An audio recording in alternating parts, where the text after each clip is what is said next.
पंजाबी ਸਾਹਿਤ ਦੀ ਪਹਿਲੀ ਕਵਿਤਰੀ ਅੰਮ੍ਰਿਤਾ ਪ੍ਰੀਤਮ ਦਾ ਅੱਜ ਜਨਮ ਦਿਨ ਹੈ। ਅੰਮ੍ਰਿਤਾ ਪ੍ਰੀਤਮ ਨੇ 100 ਤੋਂ ਵੱਧ ਕਿਤਾਬਾਂ ਲਿਖੀਆਂ ਅਤੇ ਪੰਜਾਬੀਅਤ ਦੀ ਜੀਵਨ ਜਾਂਚ ਅਤੇ ਉਗੜ ਦੁਗੜ ਜ਼ਿੰਦਗੀ ਨੂੰ ਲੇਖਣੀ ਦੇ ਕੈਨਵਾਸ ਦੇ ਉੱਤੇ ਉਕੇਰਿਆ। ਫਾਸਟ ਨਿਊਜ਼ ਦੀ ਇਸ ਮਹਾਨ ਲੇਖਿਕਾ ਨੂੰ ਸ਼ਰਧਾਂਜਲੀ। ਅੰਮ੍ਰਿਤਾ ਪ੍ਰੀਤਮ ਇੱਕ ਸੋਚ।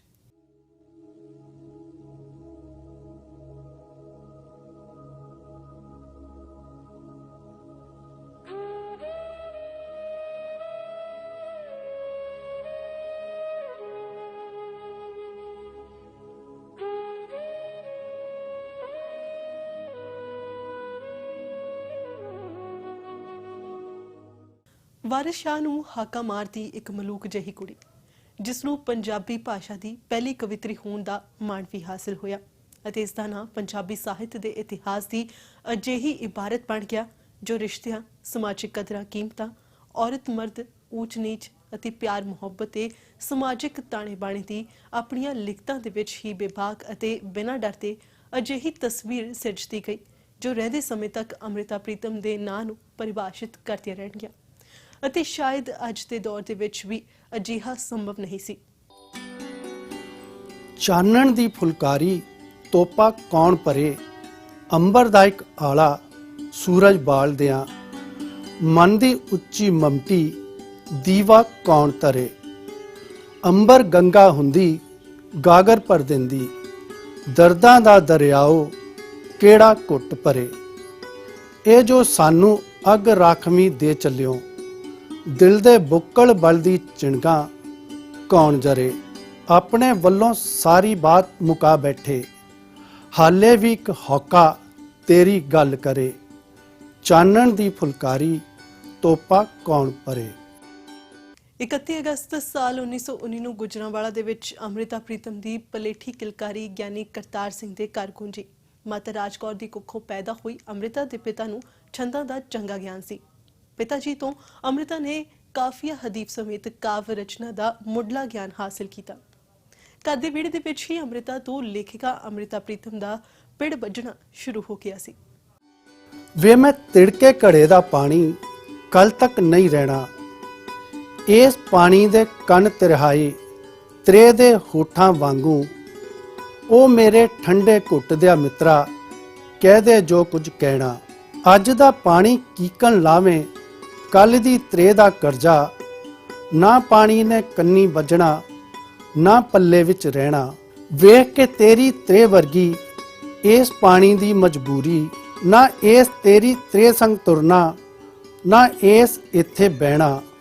ਅੱਜ ਦੇ ਪਿੰਡੇ ਪਾਣੀ ਲਿਸ਼ਕੇ ਤਰੇ ਦੇ ਮੋਤੀ ਵਰਗਾ, ਪਰ ਅੱਜ ਦੇ ਪਿੰਡੇ ਨਾਲੋਂ ਕੱਲ ਨੇ ਚੀਪਰ ਵਾਂਗੂ ਲੈਣਾ।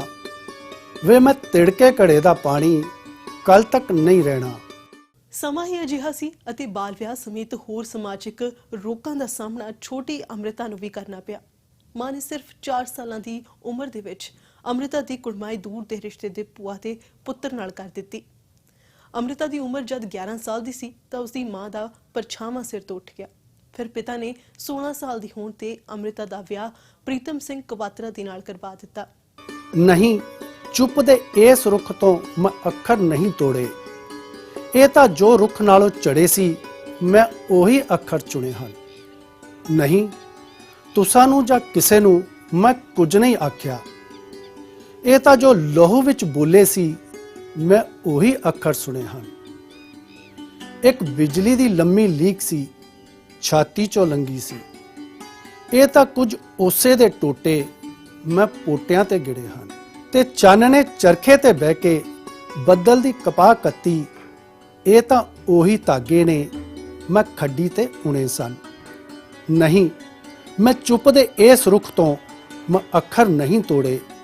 ਇਹ ਤਾਂ ਜੋ ਰੁੱਖ ਨਾਲੋਂ ਚੜੇ ਸੀ, ਮੈਂ ਉਹੀ ਅੱਖਰ ਸੁਣੇ ਹਨ। ਲੇਖਣੀ ਦੀ ਚੇਟਕ ਘਰ ਤੋਂ ਹੀ ਸੀ ਅਤੇ ਇਸ ਲਈ ਛੋਟੀ ਹੀ ਉਮਰ ਦੇ ਵਿੱਚ ਅੰਮ੍ਰਿਤਾ ਨੇ ਚਿੱਟੇ ਕਾਗਜ਼ ਨੂੰ ਆਪਣੇ ਅਹਿਸਾਸਾਂ ਦੇ ਨਾਲ ਰੰਗਣਾ ਸ਼ੁਰੂ ਕਰ ਦਿੱਤਾ ਸੀ।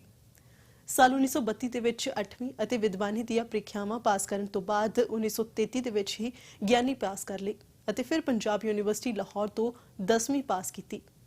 ਕਈ ਭਾਸ਼ਾਵਾਂ ਦੇ ਵਿੱਚ ਮਹਾਰਤ ਰੱਖਣ ਵਾਲੀ ਅੰਮ੍ਰਿਤਾ ਦਿੱਲੀ ਯੂਨੀਵਰਸਿਟੀ ਦੇ ਵਿੱਚੋਂ 1973 ਦੇ ਵਿੱਚ ਡੀ.ਲਿਟ ਦੀ ਆਨਰੇਰੀ ਡਿਗਰੀ ਹਾਸਲ ਕਰ ਪਹੁੰਚੀ। ਰੱਬ ਖੈਰ ਕਰੇ ਮੇਰੇ ਵਿਹੜੇ ਦੀ ਕਿ ਜਿਸ ਥਾਂ ਰਾਂਝਣ ਡੇਰਾ ਕੀਤਾ ਉੱਥੇ ਧਮਕੀ ਸੁਣੀਂਦੀ ਖੇੜੇ ਦੀ। ਅੱਜ ਚਾਰੇ ਕੰਧਾਂ ਪੁੱਛਣ ਆਈਆਂ ਕਿ ਅੱਜ ਮਲਕੀ ਦੀ ਬੁੱਕਲ ਵਿੱਚੋਂ ਦੁੱਧ ਦੀਆਂ ਬੂੰਦਾਂ ਕਿਹਨੇ ਚੁਰਾਈਆਂ। ਅੱਜ ਬੇਲੇ ਦੀਆਂ ਮੱਝਾਂ ਰੋਈਆਂ ਕਿ ਅੱਜ ਮੇਰੀ ਇਸ ਦੋਹਣੀ ਦੇ ਵਿੱਚ ਲਹੂ ਦੀਆਂ ਧਾਰਾਂ ਕਿਸਨੇ ਚੋਈਆਂ। ਅੱਜ ਹਰ ਇੱਕ ਬਸਤਾ ਪੁੱਛਣ ਆਇਆ ਕਿ ਅੱਜ ਮੇਰੇ ਮਦਰਸੇ ਵਿੱਚੋਂ ਸੱਚ ਦਾ ਅੱਖਰ ਕਿਹਨੇ ਛੁਪਾਇਆ। ਅੰਮ੍ਰਿਤਾ ਪ੍ਰੀਤਮ ਨੇ ਹਰ ਵਿਦਾ ਦੇ ਵਿੱਚ ਲਿਖਿਆ। ਕਵਿਤਾ, ਨਾਵਲ ਅਤੇ ਜੀਵਨੀ ਦੀਆਂ 100 ਤੋਂ ਵੱਧ ਕਿਤਾਬਾਂ ਅੰਮ੍ਰਿਤਾ ਪ੍ਰੀਤਮ ਨੇ ਲਿਖੀਆਂ। ਇਹਨਾਂ ਦੇ ਵਿੱਚ ਇੱਕ ਲੋਕ ਗੀਤ ਸੰਗ੍ਰਹਿ ਅਤੇ ਆਤਮ ਕਥਾ ਰਸੀਦੀ ਟਿਕਟ ਵੀ ਸ਼ਾਮਲ ਹੈ। ਅੰਮ੍ਰਿਤਾ ਪ੍ਰੀਤਮ ਦੀਆਂ ਕਈ ਕਿਤਾਬਾਂ ਦਾ ਦੇਸੀ ਅਤੇ ਵਿਦੇਸ਼ੀ ਭਾਸ਼ਾਵਾਂ ਦੇ ਵਿੱਚ ਅਨੁਵਾਦ ਵੀ ਕੀਤਾ ਗਿਆ। ਅੰਮ੍ਰਿਤਾ ਦਾ ਪਲੇਠਾ ਕਾਵ ਸੰਗ੍ਰਹਿ ਠੰਡੀਆਂ ਕਿਰਨਾਂ ਸਾਲ 1935 ਦੇ ਵਿੱਚ ਪ੍ਰਕਾਸ਼ਿਤ ਹੋਇਆ ਸੀ। ਅੰਮ੍ਰਿਤਾ ਨੇ 28 ਨਾਵਲ, ਇੱਕ ਆਤਮ ਕਥਾ ਰਸੀਦੀ ਟਿਕਟ, 11 ਕਹਾਣੀ ਸੰਗ੍ਰਹਿ, 23 ਕਾਵ ਸੰਗ੍ਰਹਿ ਅਤੇ 35 ਗਦ ਰਚਨਾਵਾਂ ਅਤੇ ਇੱਕ ਸਫ਼ਰਨਾਮਾ ਬਾਰੀਆਂ ਝਰੋਖੇ ਲਿਖੇ। ਅੰਮ੍ਰਿਤਾ ਦੇ ਨਾਵਲ ਪਿੰਜਰ ਦੀ ਤਾਂ ਪੰਜਾਬੀ ਫਿਲਮ ਵੀ ਬਣ ਚੁੱਕੀ ਹੈ।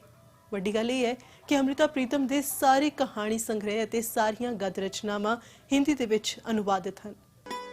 ਮੈਂ ਜੋ ਤੈਨੂੰ ਆਖਿਆ ਖੇਤਾਂ ਦੇ ਵਿੱਚ ਆ ਭਲਾ, ਮੈਂ ਗੋਡਾਂਗੀ ਪੈਲੀਆਂ ਤੂੰ ਕਿਆਰੇ ਕੱਢਦਾ ਜਾ ਭਲਾ। ਮੈਂ ਜੋ ਤੈਨੂੰ ਆਖਿਆ ਖੇਤਾਂ ਦੇ ਵਿੱਚ ਆ ਭਲਾ, ਕਣਕ ਜੂ ਬੀਜਾਂ ਮੈਂ ਕੁੜੇ ਤੂੰ ਪਾਣੀ ਦੇਂਦੀ ਜਾ ਭਲਾ। ਰਾਖੀ ਕਰ ਕਰ ਮੈਂ ਮੋਈ ਤੇ ਹੱਡ ਲਏ ਤੂੰ ਖੋਰ ਭਲਾ। ਭਰ ਭਰ ਬੋਹਲ ਜੋ ਤੂੰ ਲਾ ਲਏ ਉੱਤੋਂ ਪੈ ਗਏ ਚੋਰ ਭਲਾ। ਪੰਨਾ ਭੁੱਖੇ ਮਹਿਲ ਨੂੰ ਚੋਰ ਨੂੰ ਰੱਖਾਂ ਥਾਂ ਭਲਾ। ਮੈਂ ਧਰਤੀ ਦਾ ਲਾਲ ਜੀ ਧਰਤੀ ਮੇਰੀ ਮਾਂ ਭਲਾ। ਨਵੀਂ ਕਣਕ ਜੋ ਗੁਣ ਲਵਾਂ ਮੈਂ ਪੇੜਾ ਮੱਖਣ ਦਾ ਭਲਾ। ਮੇਰਾ ਜੋਬਨ ਹਾਕਾਂ ਮਾਰਦਾ ਮੇਰੇ ਵਿਹੜੇ ਦੇ ਵਿੱਚ ਆ ਭਲਾ। ਤੂੰ ਅੰਬਾਂ ਦਾ ਬੂਰ ਨਹੀਂ ਤੂੰ ਸਮੇਂ ਦਾ ਫੁੱਲ ਭਲਾ। ਤੇਰਾ ਜੋਬਨ ਚੜਿਆ ਚਾਂਦਨੀ ਕੀਕਨ ਤਾਰਾ ਮੁੱਲ ਭਲਾ। ਮੇਰੇ ਹੱਥੀ ਮਹਿੰਦੀ ਰੰਗਲੀ ਮੇਰੇ ਚੂੜੇ ਵਾਲੀ ਬਾਹ ਭਲਾ। ਮੈਂ ਤੇਰੀ ਵੇ ਰਾਂਝਣਾ ਮੈਂ ਕਿਸੇ ਦੀ ਨਾ ਭਲਾ। ਜਾਗਰੂਕ ਚੇਤਨ ਉਸਾਰੂ ਲੇਖਣੀ ਲਈ ਅੰਮ੍ਰਿਤਾ ਨੂੰ ਕਈ ਸਰਵਉੱਚ ਪੁਰਸਕਾਰਾਂ ਦੇ ਨਾਲ ਨਵਾਜਿਆ ਗਿਆ। ਅੰਮ੍ਰਿਤਾ ਪ੍ਰੀਤਮ ਨੂੰ ਸਾਲ 1956 ਦੇ ਵਿੱਚ ਸੁਨੇਹੜੇ ਕਾਵ ਸੰਗ੍ਰਹਿ ਦੇ ਲਈ ਸਾਹਿਤ ਅਕਾਦਮੀ ਪੁਰਸਕਾਰ ਪ੍ਰਦਾਨ ਕੀਤਾ ਗਿਆ। ਸਾਲ 1958 ਦੇ ਵਿੱਚ ਭਾਸ਼ਾ ਵਿਭਾਗ ਪੰਜਾਬ ਨੇ ਅੰਮ੍ਰਿਤਾ ਨੂੰ ਸਨਮਾਨਿਤ ਕੀਤਾ ਅਤੇ 1969 ਦੇ ਵਿੱਚ ਪਦਮ ਸ਼੍ਰੀ ਅਤੇ ਸਾਹਿਤ ਕਲਾ ਪਰਿਸ਼ਦ ਨੇ 1974 ਦੇ ਵਿੱਚ ਇਨਾਮ ਇਕਰਾਮ ਦਿੱਤਾ। ਹੋਰ ਤਾਂ ਹੋਰ 1978 ਦੇ ਵਿੱਚ ਕੰਨੜ ਸੰਮੇਲਨ ਦੇ ਵਿੱਚ ਵੀ ਅੰਮ੍ਰਿਤਾ ਪ੍ਰੀਤਮ ਨੂੰ ਸਨਮਾਨਿਤ ਕੀਤਾ ਗਿਆ ਸੀ ਤੇ ਸਾਲ 1982 ਦੇ ਵਿੱਚ ਕਾਗਜ਼ ਤੇ ਕੈਨਵਾਸ ਕਾਵ ਸੰਗ੍ਰਹਿ ਦੇ ਲਈ ਅੰਮ੍ਰਿਤਾ ਨੂੰ ਸਾਹਿਤ ਦਾ ਸਰਵਉੱਚ ਪੁਰਸਕਾਰ ਗਿਆਨਪੀਠ ਪ੍ਰਦਾਨ ਕੀਤਾ ਗਿਆ। ਇਸ ਦੇ ਨਾਲ ਹੀ ਜੇ ਗੱਲ ਕਰੀਏ ਕੌਮਾਂਤਰੀ ਪੁਰਸਕਾਰ ਬੁਲਗਾਰੀਆ ਵੈਰੋਵ ਦੇ ਨਾਲ ਵੀ ਉਹਨਾਂ ਨੂੰ ਨਵਾਜਿਆ ਗਿਆ ਅਤੇ ਹੁਣ 2005 ਦੇ ਵਿੱਚ ਦੇਸ਼ ਦੇ ਦੂਜੇ ਸਭ ਤੋਂ ਵੱਡੇ ਪੁਰਸਕਾਰ ਪਦਮ ਵਿਭੂਸ਼ਣ ਦੇ ਨਾਲ ਅੰਮ੍ਰਿਤਾ ਪ੍ਰੀਤਮ ਸਨਮਾਨੀ ਗਈ।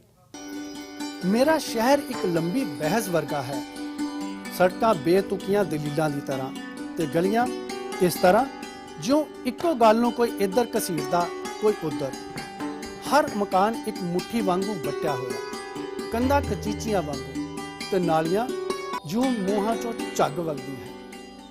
ਇਹ ਬਹਿਸ ਖੌਰੇ ਸੂਰਜ ਤੋਂ ਸ਼ੁਰੂ ਹੋਈ ਸੀ ਜੋ ਉਸ ਨੂੰ ਵੇਖ ਕੇ ਇੱਕ ਹੋਰ ਗਰਮ ਹੁੰਦੀ ਤੇ ਹਰ ਬੂਹੇ ਦੇ ਮੂੰਹ ਚੋਂ।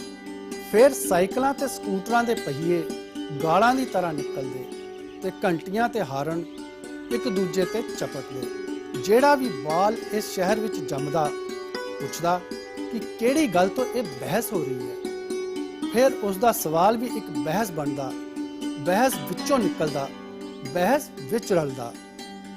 ਸੰਖਾਂ ਘੜਿਆਲਾਂ ਦੇ ਸਾਹ ਸੁੱਕੇ, ਰਾਤ ਆਉਂਦੀ ਸਿਰ ਖਪਾਂਦੀ ਤੇ ਚਲੀ ਜਾਂਦੀ, ਪਰ ਨੀਂਦਰ ਦੇ ਵਿੱਚ ਵੀ ਇਹ ਬਹਿਸ ਨਾ ਮੁੱਕੇ। ਮੇਰਾ ਸ਼ਹਿਰ ਇੱਕ ਲੰਮੀ ਬਹਿਸ ਵਰਗਾ ਹੈ। ਅੰਮ੍ਰਿਤਾ ਪ੍ਰੀਤਮ ਨੇ 2 ਬੱਚਿਆਂ ਨੂੰ ਜਨਮ ਦਿੱਤਾ, ਪੁੱਤਰ ਨਵਰਾਜ ਅਤੇ ਧੀ ਕੰਦਲਾ। ਅੰਮ੍ਰਿਤਾ ਨੂੰ ਲਿਖਣ ਤੋਂ ਇਲਾਵਾ ਗੀਤ ਸੰਗੀਤ, ਫੋਟੋਗ੍ਰਾਫੀ ਅਤੇ ਟੈਨਿਸ ਖੇਡਣ ਦਾ ਵੀ ਸ਼ੌਂਕ ਸੀ। ਦੇਸ਼ ਦੀ ਵੰਡ ਤੋਂ ਬਾਅਦ ਅੰਮ੍ਰਿਤਾ ਪ੍ਰੀਤਮ ਪਾਕਿਸਤਾਨ ਤੋਂ ਭਾਰਤ ਆ ਗਈ। ਪਹਿਲਾਂ ਦੇਹਰਾਦੂਨ ਅਤੇ ਦਿੱਲੀ ਆ ਕੇ ਵਸੀ ਤੇ ਦਿੱਲੀ ਹੀ ਅੰਮ੍ਰਿਤਾ ਦਾ ਪੱਕਾ ਟਿਕਾਣਾ ਬਣ ਗਿਆ। ਤੇਰੀਆਂ ਯਾਦਾਂ ਬਹੁਤ ਦੇਰ ਹੋਈ ਜਲਾਵਤਨ ਹੋਈਆਂ, ਜਿਉਂਦੀਆਂ ਕੀ ਮੋਈਆਂ ਕੁਝ ਪਤਾ ਨਹੀਂ। ਸਿਰਫ ਇੱਕ ਵਾਰੀ ਇੱਕ ਘਟਨਾ ਵਾਪਰੀ ਖਿਆਲਾਂ ਦੀ ਰਾਤ ਬੜੀ ਡੂੰਘੀ ਸੀ ਤੇ ਐਨੀ ਚੁੱਪ ਸੀ ਕਿ ਪੱਤਾ ਖੜਕਦਿਆਂ ਵੀ ਵਰਿਆਂ ਦੇ ਕੰਨ ਤਰਪਕਦੇ। ਫਿਰ 3 ਵਾਰਾਂ ਜਾਪਿਆ, ਛਾਤੀ ਦਾ ਬੂਹਾ ਖੜਕਦਾ ਤੇ ਪੋਲੇ ਪੈਰ ਛੱਤ ਤੇ ਚੜਦਾ ਕੋਈ ਤੇ ਨਹੁਆਂ ਦੇ ਨਾਲ ਪਿਛਲੀ ਕੰਧ ਖਿੱਚਦਾ। ਅੰਮ੍ਰਿਤਾ ਪ੍ਰੀਤਮ ਇੱਕ ਨਾਂ ਹੀ ਨਹੀਂ, ਇੱਕ ਸੋਚ ਵੀ ਹੈ। ਸਮਾਜ ਦੇ ਉਗੜੇ ਦੁਗੜੇ ਹਿੱਸੇ ਨੂੰ ਉਜਾਗਰ ਕਰਨ ਲਈ, ਸਰਹੱਦਾਂ ਦੀਆਂ ਬੰਦਿਸ਼ਾਂ ਤੋੜਨ ਅਤੇ ਸਿਸਕੀਆਂ ਭਰਦੇ ਹੋਏ ਦੱਬੇ ਕੁਚਲੇ ਸਮਾਜ ਨੂੰ ਜਗਾਉਣ ਅਤੇ ਹੋਕਾ ਦੇਣ ਲਈ ਇਹ ਹਿਲੋਰਾ ਦੇਣ ਦਾ ਕੰਮ ਵੀ ਅੰਮ੍ਰਿਤਾ ਨੇ ਕੀਤਾ। ਨਿੱਜੀ ਤੌਰ ਤੇ ਅੰਮ੍ਰਿਤਾ ਨੇ ਬਹੁਤ ਹੀ ਬਿੰਦਾਸ ਅਤੇ ਖੁੱਲ੍ਹਦਿਲੀ ਵਾਲੀ ਜ਼ਿੰਦਗੀ ਬਤੀਤ ਕੀਤੀ ਤੇ ਸਾਹਿਲ ਲੁਧਿਆਣਵੀ ਦੇ ਨਾਲ ਪਿਆਰ ਮੁਹੱਬਤ ਵੀ ਇਹਨਾਂ ਦੋਵੇਂ ਫਨਕਾਰਾਂ ਦੇ ਸਫ਼ਰਨਾਮੇ ਦੇ ਨਾਲ ਜੁੜਿਆ ਹੋਇਆ ਹੈ। ਅੰਮ੍ਰਿਤਾ ਦੀਆਂ ਕਵਿਤਾਵਾਂ ਦੇ ਵਿੱਚ ਸਾਹਿਲ ਲੁਧਿਆਣਵੀ ਦੀ ਝਲਕ ਵੀ ਦੇਖਣ ਨੂੰ ਮਿਲਦੀ ਹੈ ਅਤੇ ਅੰਮ੍ਰਿਤਾ ਨੇ ਤਾਂ ਆਪਣੀ ਜ਼ਿੰਦਗੀ ਦੇ ਅੰਤਿਮ ਕਰੀਬ 4 ਦਹਾਕੇ ਇਮਰੋਜ਼ ਦੇ ਨਾਲ ਦਿੱਲੀ ਦੇ ਵਿੱਚ ਹੀ ਬਿਤਾ ਦਿੱਤੇ।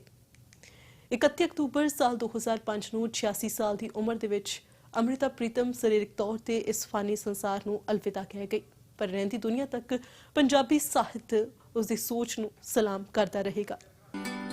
ਮੈਂ ਤੈਨੂੰ ਫੇਰ ਮਿਲਾਂਗੀ, ਕਿੱਥੇ, ਕਿਸ ਤਰ੍ਹਾਂ, ਪਤਾ ਨਹੀਂ। ਸ਼ਾਇਦ ਤੇਰੇ ਤਖਯਲ ਦੀ ਚਿਣਕ ਬਣ ਕੇ ਤੇਰੀ ਕੈਨਵਸ ਤੇ ਉਤਰਾਂਗੀ, ਜਾਂ ਖੌਰੇ ਤੇਰੀ ਕੈਨਵਸ ਦੇ ਉੱਤੇ ਇੱਕ ਰਹੱਸਮਈ ਲਕੀਰ ਬਣ ਕੇ ਖਾਮੋਸ਼ ਤੈਨੂੰ ਤੱਕਦੀ ਰਹਾਂਗੀ, ਜਾਂ ਖੌਰੇ ਸੂਰਜ ਦੀ ਲੋ ਬਣ ਕੇ ਤੇਰੇ ਰੰਗਾਂ ਵਿੱਚ ਘੁਲਾਂਗੀ, ਜਾਂ ਰੰਗਾਂ ਦੀਆਂ ਬਾਹਾਂ ਵਿੱਚ ਬੈਠ ਕੇ ਤੇਰੀ ਕੈਨਵਸ ਨੂੰ ਵਲਾਂਗੀ। ਪਤਾ ਨਹੀਂ ਕਿਸ ਤਰ੍ਹਾਂ, ਕਿੱਥੇ, ਪਰ ਤੈਨੂੰ ਜ਼ਰੂਰ ਮਿਲਾਂਗੀ।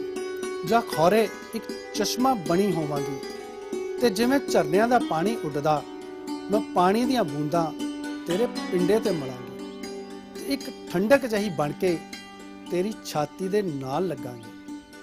ਮੈਂ ਹੋਰ ਕੁਝ ਨਹੀਂ ਜਾਣਦੀ, ਪਰ ਇੰਨਾ ਜਾਣਦੀ ਕਿ ਵਕਤ ਜੋ ਵੀ ਕਰੇਗਾ, ਇਹ ਜਨਮ ਮੇਰੇ ਨਾਲ ਤੁਰੇਗਾ।